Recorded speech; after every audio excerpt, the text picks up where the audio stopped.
Hello weavers, welcome to our channel. నేను మీ Charan Parimi. Chandrababu EVM అక్రమాలు చేశాడంటూ ఆరోపిస్తున్న ఉండవల్లి. ఎందుకంటే ఆయనకు పెద్ద డౌట్ అయితే వచ్చేసింది. సో చంద్రబాబు ఈవీఎంల గురించి సమాధానాలు అయితే చెప్పాలని చెప్పేసి ఆయన పెద్దగా ఒక సెన్సేషనల్ స్టేట్మెంట్ అయితే ఇచ్చాడు. ఎందుకు ఆయన అలా ఇచ్చాడు అంటే, మామూలుగా ఉండవల్లి గారు ఏం చేస్తుంటారంటే, ఎప్పుడైనా ఒక 2 నెలలకు 3 నెలలకు రాజకీయ పరిణామాలు ఒక దశకు చేరుకున్నాక ఆ పరిణామాలన్నిటి మీద విశ్లేషణ చేస్తూ ఆయన ఒక ప్రెస్ మీట్లు పెడుతుంటాడు. అంటే ఆయన సీజనల్ ప్రెస్ మీట్లు అనమాట. అవి ఒక సందర్భాన్ని చూసుకొని పెట్టడం, అంటే రెగ్యులర్గా ఆయన చేయడు. అయితే ఈ ప్రెస్ మీట్లు పెట్టినప్పుడు ఆయన అనేక రాజకీయ విషయాల మీద విశ్లేషణ చేస్తూ అనేక విషయాలు వెల్లడిస్తూ ఉంటాడు. అయితే ఇందులో భాగంగా ఆయన ఎప్పటి నుంచో పోరాడుతున్న మార్గదర్శి మీద చెప్పారు, అలాగే ఈ ఈవీఎంల విషయం మీద కూడా చెప్పారు. అయితే ఈవీఎంల విషయం ఎందుకు కాంట్రవర్సీ అవుతుందంటే, గత 2 రోజుల నుంచి కూడా ఒంగోలులో బాలినేని శ్రీనివాస్ గారు ఆ ఈవీఎంలు మళ్ళీ లెక్కించాలి అని చెప్పేసి ఆయన డిమాండ్ చేయడము, సో దాంతో రీవెరిఫికేషన్ కోసం ఆ కోర్టు కూడా పర్మిషన్ ఇవ్వడము, సో ఎలక్షన్ కమిషన్ రీవెరిఫికేషన్ పెట్టడం, ఆయన లెక్కించడం, ఇవన్నీ జరుగుతూ ఉన్నాయి. అయితే ఈ మధ్యలోనే ఆ లెక్కింపు సరిగ్గా లేదు, మేము వీవీప్యాట్లు లెక్కించమంటే అవి లెక్కించట్లేదు, అంటే వాటితో సరిపోల్చి చూడాలి కదా, సో చూడకపోతే ఎలా తెలుస్తుంది మాకు, సో ఇక్కడ పోలైన ఓట్ల సంఖ్య అని చెప్పేసి ఆయన ఒక కంప్లైంట్ అయితే చేసి అక్కడ నుంచి బయటకు వచ్చేసాడు. బయటకు వచ్చిన తర్వాత కోర్టు మళ్ళీ ఈరోజు విచారణ అయితే చేయబోతుంది. సో ఆ విచారణ ఈ పాటికి పూర్తయి ఉండాలి, ఇంకా వివరాలు అయితే రావాల్సి ఉంది. సో ఇదైతే జరుగుతూ ఉంది. ఇలా ఉండగా ఇదంతా కూడా అంత కాంట్రవర్సీ అయిపోయింది. పైగా వైసీపీ కావాలనే దీన్ని గెలుపుతూ ఉంది. నిజానికి ఇందులో వైసీపీ పొరపాటే ఉందని చెప్పేసి కొంతమంది శ్రేణులు మాట్లాడుతూ ఉన్నారు. నిజానికి ఆయన గెలిచేంత సీన్ లేదు, అందుకే బయటకు వెళ్ళిపోయాడు అనేది ఆరోపణ. ఎలక్షన్ కమిషన్ అయితే ఇక లెక్కింపు కూడా ఆపేసింది. ఎందుకంటే ఆ ప్రతినిధులు లేకుండా లెక్కింపు చేయడం జరగదు కాబట్టి ఆపేశారు. ఎందుకంటే ఆ లెక్కింపు కోరుకుంది ఆయనే, అలాగే లెక్కింపుకు సంబంధించి దాదాపు 6.5 లక్షల దాకా డబ్బులు కట్టింది కూడా ఆయనే. కాబట్టి మొత్తం ఆయన సమక్షంలో జరగాలి కాబట్టి ప్రస్తుతం ఆయన వాకౌట్ చేయడంతో అది ఆగిపోయింది. అయితే దీంట్లో ఎలక్షన్ కమిషన్ వచ్చేసి వీళ్ళ ఆరోపణే తప్పు, వీవీప్యాట్ గురించి అసలు ఆ కోర్టు ఏమీ చెప్పలేదు కదా అని చెప్పేసి ఎలక్షన్ కమిషన్ కూడా అంది. అంటే నిజానికి ఆయన సుప్రీంకోర్టు చెప్పిన తీర్పులో, రీవెరిఫికేషన్ తీర్పులో, మాక్ పోలింగ్లో ఈ వీవీప్యాట్లు లెక్కించడము, వీటిని కంపేర్ చేయడం అనేది ఉండదు అని చెప్పేసి కోర్టు ఇంతకుముందు చెప్పింది. కాబట్టి కోర్టు తీర్పులో ఇది మెన్షన్ చేయలేదు కాబట్టి మేము లెక్కించము అని చెప్పేసి ఈసీ అయితే అంటుంది, ఎలక్షన్ కమిషన్. కానీ ఈయన మాత్రం ఒప్పుకోవట్లేదు. మరి ఈయన కోర్టులో పిటిషన్ వేసినప్పుడే ఈ వీవీప్యాట్ గురించి ఎందుకు రాసి పిటిషన్ వేయలేదు అనేది ప్రశ్న. ఇప్పుడు వాదనలు పెరిగిన తర్వాత వాదనలో ఇది డిమాండ్ చేయడం వేరు, అది ముందే పిటిషన్లో వేసి పిటిషన్ ద్వారా కోర్టు నుంచి పర్మిషన్ తెచ్చుకోవడం వేరు. మరి ఆయన చేయకపోవడం వల్ల ఒక పొరపాటు అనే చెప్పాలి. అది చేసి ఉంటే ఖచ్చితంగా ఇప్పుడు అవి సరిపూల్చే అవకాశం ఉండేది.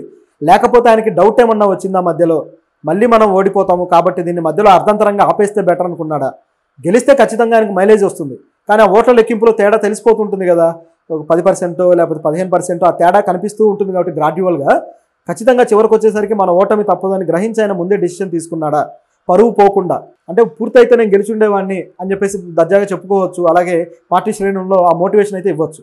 ఒకవేళ ఓడిపోతే మాత్రం ఆ మోటివేషన్ అనేది పోతుంది కాబట్టి ఆయన జాగ్రత్త పడి ఇలా వచ్చాడనే డౌట్ కూడా వస్తుంది. అయితే ఈ సినారియో అంతా ఎందుకు చెప్తున్నామంటే, దీనికి సంబంధించి క్లారిటీ ఇవ్వడం కోసం, దాంతోపాటు ఉండవల్లి గారు దీన్ని బేస్ చేసుకొని మాట్లాడారు, అందుకోసం చెప్పాల్సి వచ్చింది. సో ఉండవల్లి గారు ఏమన్నారంటే, ఈ ఈవీఎం లెక్కింపు అనేది ఖచ్చితంగా దాంట్లో గ్యామ్లింగ్ అయితే జరిగినట్టే అనిపిస్తుంది నాకు, ఎందుకంటే వాళ్ళు అడిగిన డిమాండ్ కూడా సరైనదే, వీవీప్యాట్ లెక్కించడం డిమాండ్ కూడా సరైనదే అని చెప్పేసి ఆయన అన్నాడు. అయితే ఇక్కడ చంద్రబాబు గారి మీద ఆరోపణ చేస్తూ, చంద్రబాబు గారు దానికి ఎందుకు భయపడుతున్నారు, సరే లెక్కించని అనొచ్చు కదా అని చెప్పేసి అన్నారు. చంద్రబాబు గారికి ఈవీఎంల గురించి తెలిసినంత బాగా ఎవరికీ తెలియదు. ఎందుకంటే చంద్రబాబు గారు ఈ ఈవీఎంల ఓటింగ్ వచ్చినప్పుడే ఆయన వ్యతిరేకించాడు, మొట్టమొదటిసారి వాటికి వ్యతిరేకంగా మాట్లాడింది చంద్రబాబు గారే అని చెప్పేసి ఉండవల్లి అరుణ్ కుమార్ గారు అన్నారు. సో దీన్ని బట్టి చూస్తే మొదట్లో చంద్రబాబు గారు వ్యతిరేకించారు, బాగానే ఉంది. మరి ఇప్పుడు మాత్రం ఆయన గెలుపు భారీ స్థాయిలో వచ్చింది కాబట్టి ఈవీఎంల సిస్టమ్ కరెక్ట్ అనే ఒపీనియన్లో ఉన్నాడా అన్నట్టుగా ఆయన వ్యాఖ్యలు ఉన్నాయి. వ్యతిరేకించిన వాడు ప్రతిసారి వ్యతిరేకించాలి కదా, ఎందుకంటే ఆ టెక్నాలజీ మీద ఆయనకు డౌట్ ఉంది. పైగా దాని మీద సరే ఇది ఈ విధంగా వర్క్ చేస్తుంది అని చెప్పేసి ఆయనకు డెమాన్స్ట్రేషన్ ఇచ్చిన వాళ్ళు కూడా కొంతమంది ఉన్నారు.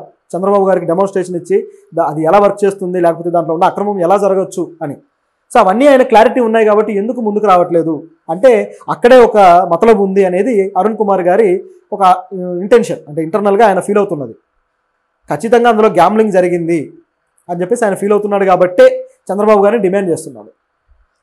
అలాగే అంటే ఒకటి ఇక్కడ జగన్ గారికి ఎప్పుడు కూడా ఉండవల్లి గారు కొద్దిగా ఫేవర్గానే మాట్లాడుతూ వస్తుంటారు. ఎందుకంటే ఆయన ఫాదర్తో ఉన్న అనుబంధం కావచ్చు, లేకపోతే జగన్ చేస్తున్న ఈ సామాజిక కార్యక్రమాలు ఏవైతే ఫ్రీబీస్ ఫ్రీబీస్ ఇస్తూ ఉన్నారు కదా గతం నుంచి కూడా, వాటన్నిటి విషయంలో ఉండవల్లి గారు కొంతవరకు సపోర్ట్గానే మాట్లాడారు. అయితే అభివృద్ధి విషయంలో కొన్ని వ్యతిరేక వ్యాఖ్యలు చేసినా కూడా ఓవరాల్గా చూసుకుంటే ఉండవల్లి గారి సపోర్ట్ జగన్కి ఉంది అనేది క్లియర్. ఇక్కడ రామోజీ గారి మీద ఆ సిబిఐ వచ్చి ఒక దర్యాప్తు చేసేంత పరిస్థితి తీసుకొచ్చారంటే కేవలం ఆ జగన్ తనకున్న పట్టుతోటి ఆయన అండ చూసుకొని ఇది జరిగింది అని చెప్పేసి ఉండవల్లి గారికి మంచి అవగాహన ఉంది. కాబట్టే ఆ సపోర్ట్ అనేది వెళ్తూ ఉంటుంది. సరే, అదంతా గతం అనుకోండి. ఇప్పుడైతే చూసుకుంటే చంద్రబాబు గారిని డిమాండ్ చేస్తున్న దాంట్లో ఒక 2-3 విషయాలు ఉన్నాయి. ఒకటి వచ్చేసి ఒక పోలింగ్ ఏదైతే సర్వే సంస్థ ఉందో ఆ సర్వే సంస్థ ఒకటి చెప్పిందంట. అంటే ఓట్ ఫర్ డెమోక్రసీ అనే సంస్థ వాళ్ళు ఏమన్నారంటే పోలైన ఓట్లతో పోలిస్తే 12% ఓట్లు ఎక్కువగా చూపిస్తున్నాయి. అంటే ఉన్న ఓట్లతో పోలిస్తే 12% ఎక్కువగా పోలైనట్టుగా చూపిస్తున్నాయని మనం గతంలో కూడా ఒక వీడియోలో ఇది మాట్లాడుకున్నాం. ఎలక్షన్ కమిషన్ పోలైన ఓట్లు ఒక రకంగా చెబితే లెక్కించిన ఓట్లు మరో రకంగా చెప్పింది అని.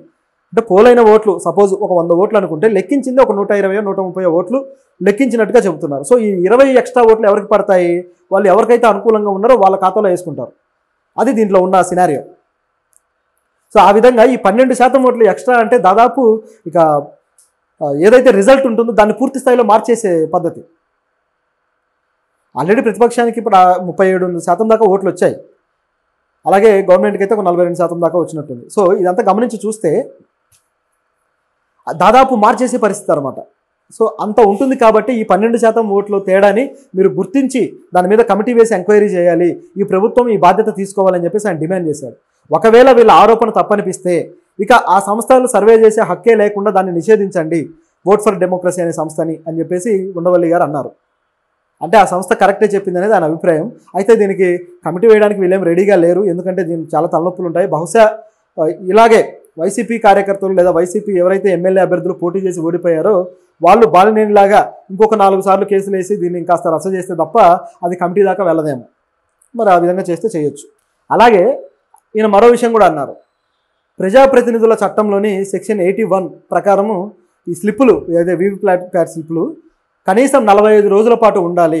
కానీ 20 రోజుల్లోనే ఈ ఎలక్షన్ కమిషన్ వీటిని ధ్వంసం చేసింది. అంటే ఆంధ్రలో ఎలక్షన్ కమిషన్ చైర్మన్ ఎవరైతే ఉన్నారో ఆయన ఆదేశాల మేరకి వీటిని ధ్వంసం చేశారు. ఎందుకని 20 రోజుల్లోనే వీటిని డిస్ట్రాయ్ చేయాల్సి వచ్చింది?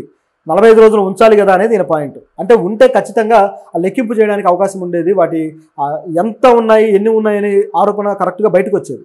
20 రోజులకే నాశనం చేయడం వల్ల ఒకవేళ ఏదైనా అవకతవకలు ఉంటే మళ్ళీ చెక్ చేయడానికి అక్కడ అవకాశం లేకుండా పోయిందనమాట. అది ఉండవల్లి గారి ఆరోపణ. సో ఈ విధంగా ప్రతి విషయాన్ని కూడా ఆయన పాయింట్అవుట్ చేస్తూ అడుగుతున్నారు. నిజానికి ఆయన అడిగిన పాయింట్అవుటింగ్ ఏవైతే విషయాలు ఉన్నాయో అవన్నీ కూడా చాలా లాజికల్గా ఉన్నాయి ఆ పాయింట్స్. కానీ ప్రభుత్వం దీనికైతే రెడీగా ఉండదు. ఇక కోర్టు ద్వారా ఏమైనా చేయాల్సిన అవకాశం ఉంటే చేయొచ్చు, కానీ కోర్టు కూడా దీన్ని అంత సీరియస్గా ఏం తీసుకోవట్లేదు. ఎవరైనా బలవంతంగా ఇలాగే బాలినేని గారి లాగా వస్తే తప్ప దాన్ని సీరియస్గా అయితే తీసుకోవట్లేదు.